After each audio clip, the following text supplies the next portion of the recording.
Pode ficar. Eu tenho uma pergunta. A Bíblia, ela dá pistas de quem são as duas testemunhas? Muito bem, é uma pergunta que muitas vezes é feita. Alguns como argumento usam que Moisés e Elias apareceram no Monte da Transfiguração, falando com Jesus. Pelos sinais que eles fazem, transformando água em sangue, jogando pragas, quem fez isso? Moisés. Fechando o céu e trabalhando com fogo do céu. Vocês se lembram que Elias 2 vezes foi convocado para aparecer diante do rei através de um capitão e 50 soldados, e os primeiros 2 capitães chegaram sem respeito, e ele disse: se eu sou um homem de Deus, agora vai cair fogo. Foi feio o negócio. E o terceiro já veio bem humilde e disse mais ou menos: olha, não é minha culpa, foi o rei que me mandou, por favor desce aí, e esse foi poupado. Agora, a Bíblia não fala explicitamente que são esses 2. Jesus disse: se vocês querem, Elias já veio na pessoa de João Batista, mas não era uma reencarnação. Ele veio no espírito de Elias. Então, não fica triste. Eu não vou garantir que Moisés e Elias, certo? Mas eles vão vir como o calibre mais grosso de Deus para preencher os primeiros 3 anos e meio com poder e autoridade e uma ligação muito especial com o Deus vivo e verdadeiro. 3 anos e meio, todo mundo vai assistir a pregação desses 2 homens, que também vão preparar a restauração espiritual de Israel. Porque quando os 2 vão morrer, enquanto todo mundo se alegra, a Bíblia diz que haverá um terremoto, 7.000 almas vão morrer, e quando isso acontece e eles vão subir ao céu, todo mundo vai ver. Vocês notam que é diferente do arrebatamento da igreja? Como é o arrebatamento da igreja? Um abrir e fechar de olhos, um atomos em grego, uma partícula do tempo. A Bíblia diz que eles vão subir lentamente, todo mundo vai observar eles subir ao céu. E aí a Bíblia diz no final: os outros vão se bater no peito. O que significa isso? Sinal de arrependimento. Ali nós vemos a primeira reação boa, positiva no povo de Israel, porque eles vão se lembrar de tudo que foi falado. Vem o sinal, a confirmação divina e cósmica até esse terremoto, que foi algo de Deus, e eles vão se arrepender e vão estar preparados para fugir quando o templo será abominado. Vocês se lembram de ontem à noite? Vocês estavam aí, acordados? Muito bem. Então nós falamos esses assuntos, né? Então já vamos completar um pouco mais aqui. Muito bem. Nada a acrescentar. Próxima pergunta. Posso fazer mais de uma pergunta? Pode. Sobre Apocalipse 17, verso 1. Há um sinal de quem seja a grande prostituta. E o que são águas?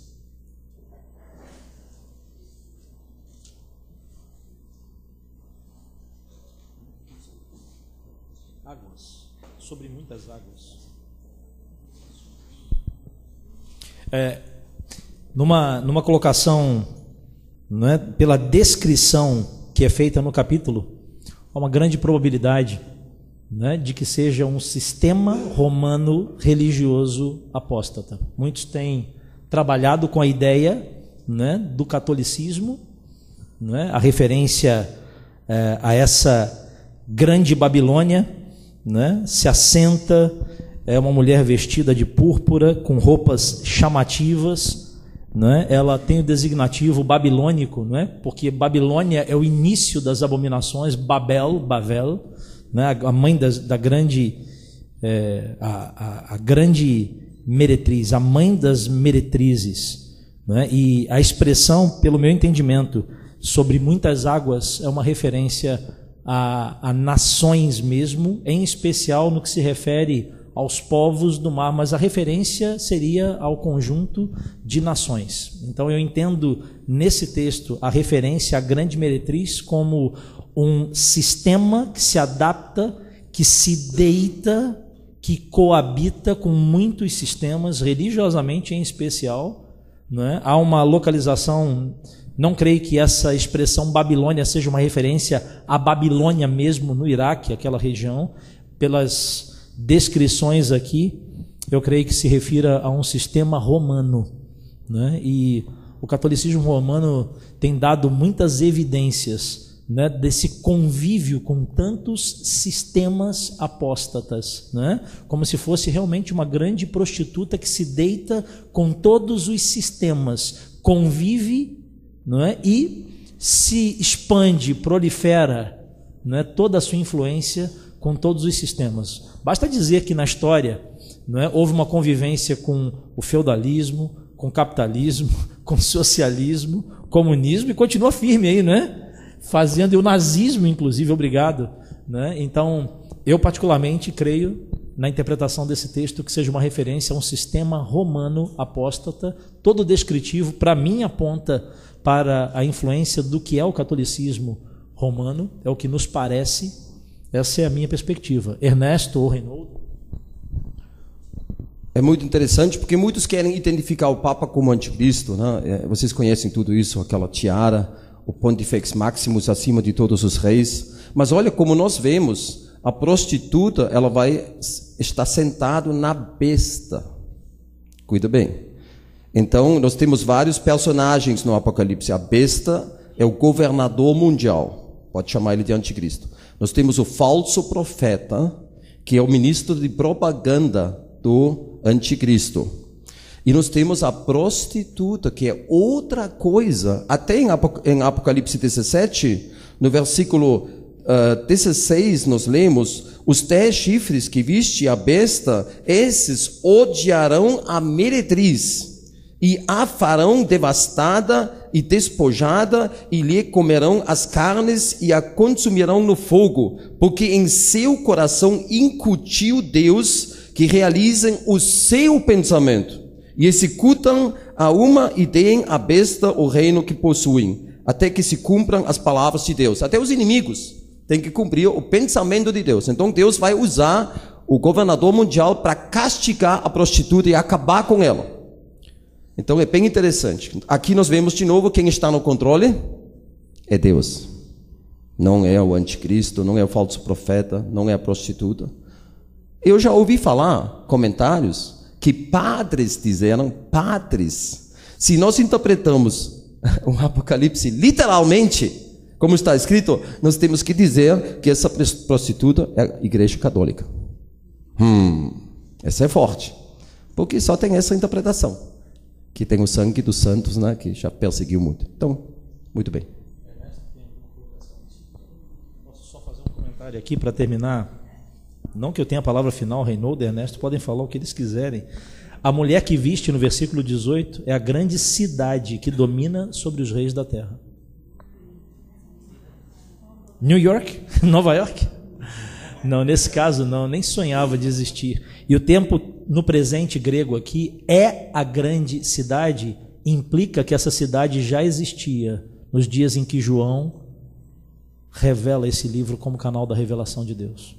A meu ver, Roma, né, tem referência, né, tem ligação direta com essa prostituição, mas como um sistema, creio eu, religioso, que envolve também economia e política. Sabemos disso. E vamos colocar mais um pensamento rapidinho. Eu espero que eu não vou ofender ninguém, mas nós vamos esclarecer sobre a Igreja Católica. O que a Igreja Católica fez? Ela se colocou entre Deus e o povo. E diz até, sem ela, sem a Igreja Mãe, você não pode ser salvo. E eles inventaram a missa onde Jesus sempre é sacrificado. Quer dizer, aquilo que Jesus gritou na cruz está consumada, é negada pela Igreja Católica. Isso é muito sério. Eu vou falar uma palavra mais forte. Como um parasita, a Igreja se colocou entre Deus e os homens, porque há só um mediador, que é Jesus Cristo. E quando ele disse está consumado, a pessoa que se identifica com isso, ela é salva. Ela é salva. Então nós vemos isso e Deus um dia vai castigar. Se eles podiam hoje, eu vou arriscar falar isso, eles iam queimar todos os cristãos de verdade. Mas hoje eles não podem, no momento não podem. Porque quando eles falam, nós somos todos uma grande família, mas quando muitos abandonam essa família, aí a brincadeira acaba. Porque eles chamam todos nós de seitas e de desviados, vamos dizer assim. Muito bem. Mais uma pergunta? Olha, tinha um homem com uma criança lá atrás, desculpe, vamos dar uma preferência para ele? Não é mulher ou criança, mas é um homem com criança.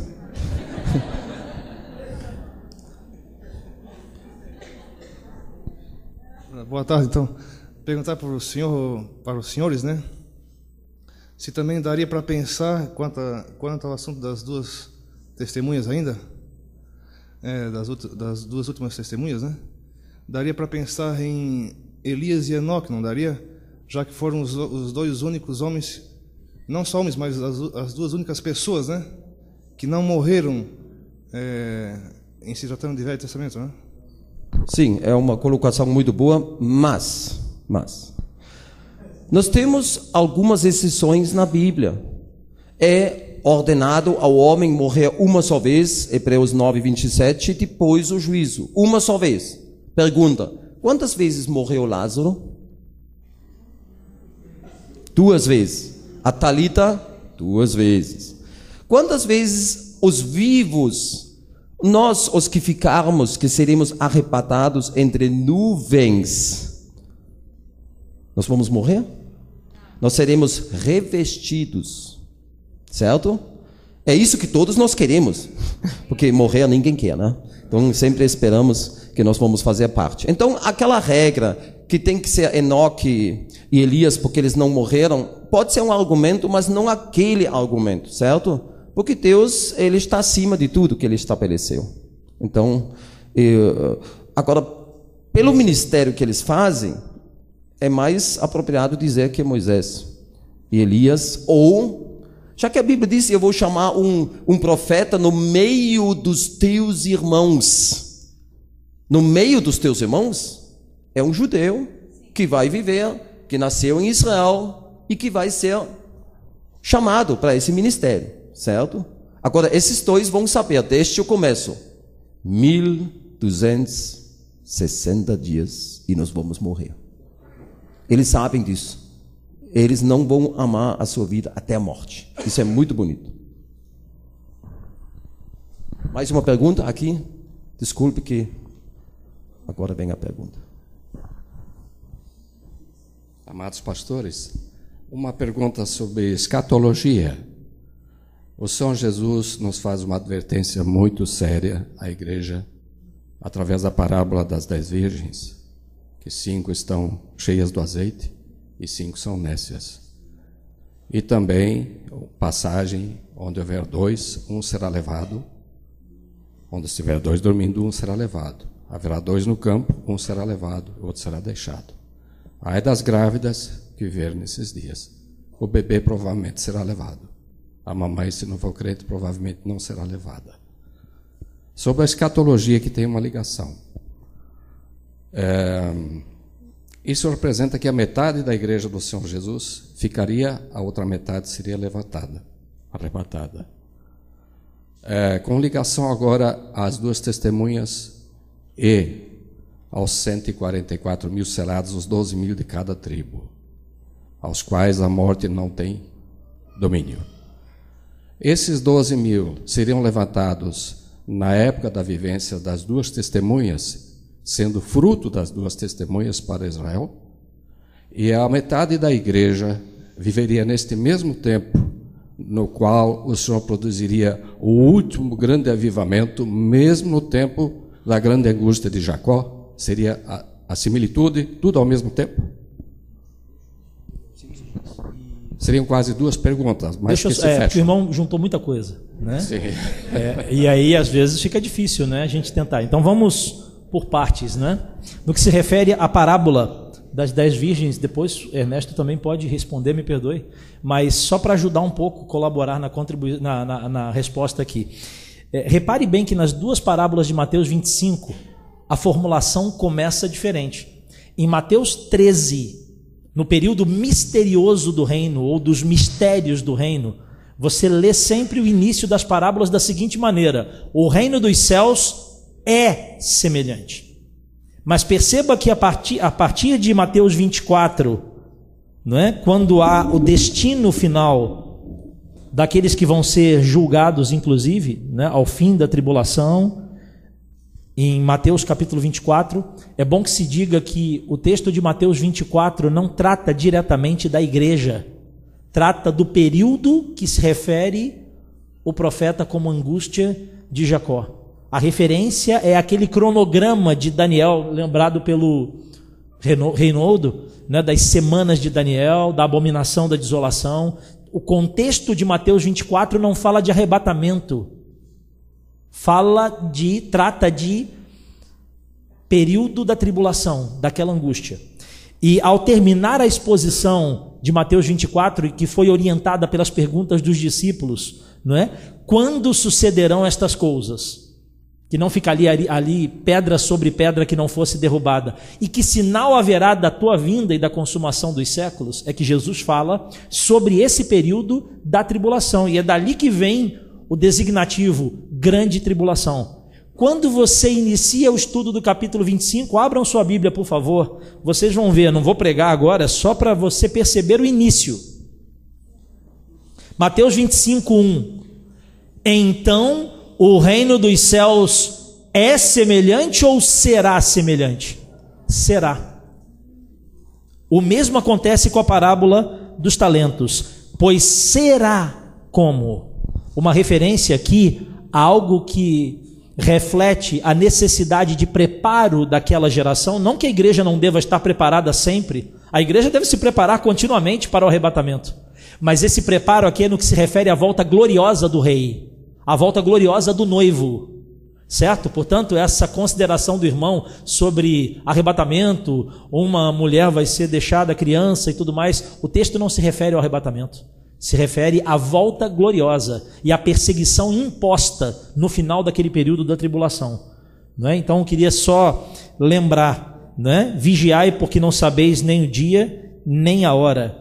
Não é? E eu creio que a chave dessas duas parábolas se encontra exatamente no primeiro versículo. Pois será como?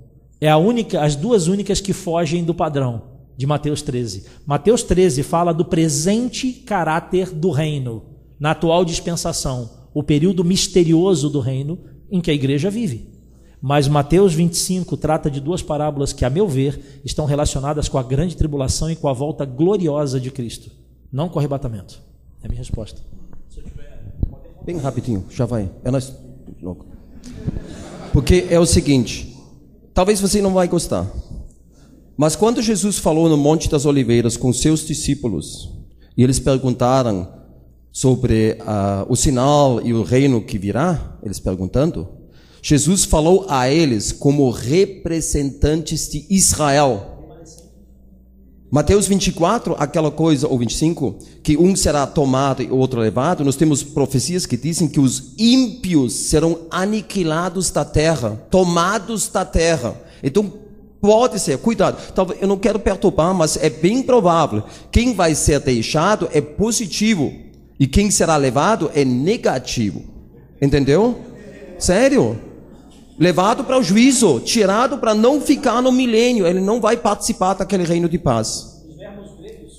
Porque aquela coisa da fuga no inverno, das grávidas, vocês notam, eu falei isso ontem à noite, não é para a igreja, não é para nós. Ele falou para eles como representantes. Claro, cuida bem, em Jesus, as promessas são amém. Você pode aplicar certas coisas para a igreja, certo? Por exemplo, agora vamos pegar as 10 virgens. Aí você vai entrar em problemas. Por quê? Será que minha candeia está cheia ou vazia? Ou ela está meia cheia, ou 3/4, ou 1/3, ou quase nada, entendeu? Aí você nunca vai ter certeza se você vai participar do arrebatamento ou não, entendeu? E presta atenção, onde fica a noiva na parábola das 10 virgens? Porque são as amigas da noiva. Do noivo, é? Então, vamos cuidar, claro. Jesus uma vez disse, o que eu digo para vocês, eu digo para todos. O que ele falou? Vigiai.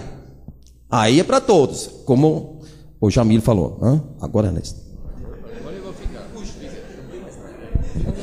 Não, para mim a palavra-chave é, Jesus diz, em verdade vos digo que não vos conheço. O mais importante para todos nós é o relacionamento que nós temos com Jesus.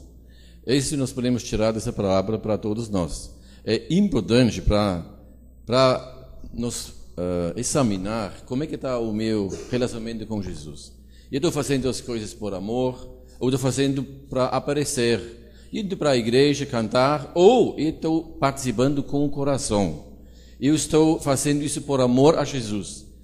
Isso é o mais importante para Deus, o que nós fazemos por amor a Ele. Tem muitas coisas que nós praticamos, que fazemos, que são coisas boas, certas, mas diante de Deus não tem muito valor. Podemos fazer 1000 coisas, mas se não foi feito por esse amor a Ele, isso não vai permanecer. Isso é o mais importante para nós. Isso é sempre um desafio. O amor, que atitude eu tenho do meu que eu gosto demais? Isso é por amor ou por aparência? Né? O relacionamento de esposa e marido, o mais importante é que tem esse amor que motiva as ações. Nós sabemos, nós podemos fazer tudo como marido. Chegando em casa, eu trabalhei, né? O que você quer? Tá? Eu fiz tudo. Mas o relacionamento com o amor é diferente. E temos que cuidar isso todos os dias. E para Deus, o mais importante, o nosso coração. E não que nós praticamos por fora. Uma pequena aplicação ainda, que é para nós, é bom. Por que Jesus falou para aquelas 5, quando chegarem, bateram na porta, eu não conheço vocês? Por que ele falou isso? Mesmo? Por quê? Porque ele olhou para fora da porta e o que ele viu? Nada. Sério? Tudo escuro. Ele não viu nada. Naquela época não tinha eletricidade, iluminação pública. Era escuro, ele não viu nada. Então, quando aquelas 5 chegaram com a candeia na mão, olha, a candeia não era uma coisa de 3.000 lumens, como esse 4.600 desse projetor, ou 500 watts de uma lâmpada.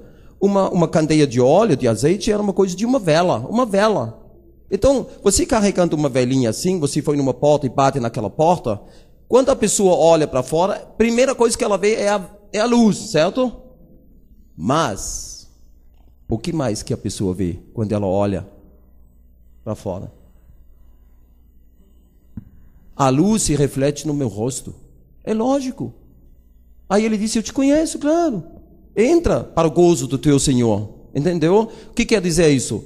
Se nós temos Jesus no coração, essa luz tem que se refletir na nossa vida. Só isso, entendeu? Não é aquela quantidade de azeite. Se você entra nessa, você vai pregar um arrebatamento de elitizado, entendeu? E você nunca vai ter certeza se você vai participar. Agora, nós já tivemos grupos, movimentos cristãos, dos perfeccionistas, que disseram, olha, já faz muito tempo que eu não pequei mais. E eles falaram, não, são só fraquezas, né? Olha, já tivemos isso, perfeccionistas. E pessoas que ficam lá muito preocupadas, né, por causa disso. Então, olha, Jesus no coração, que é a luz do mundo, essa luz se reflete na nossa vida. Por isso, nunca deixa dúvida se você é um salvo ou não. Pelos frutos vos reconhecereis.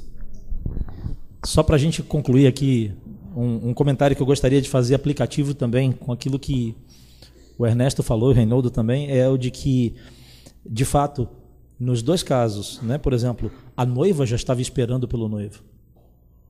E aqui não diz que o noivo deixou a noiva esperando, né? A noiva foi encontrada. Não é isso? O sentido que eu creio que seja geral nessa parábola, e aqui como um sentido geral aplicativo, é o de preparação e prontidão para a volta do noivo. Seja por parte da igreja, seja por parte daqueles que eram os amigos do noivo, no caso de Israel, o remanescente judaico, nesse caso. E o sentido geral aplicativo também da parábola dos talentos é de que haverá uma prestação de contas. Certo? E uma distinção por essa prestação de contas também. Esse sentido geral, eu creio que seja aplicativo em qualquer situação, tanto no que se refere à igreja, quanto no que se refere ao remanescente judaico em questão nesse texto.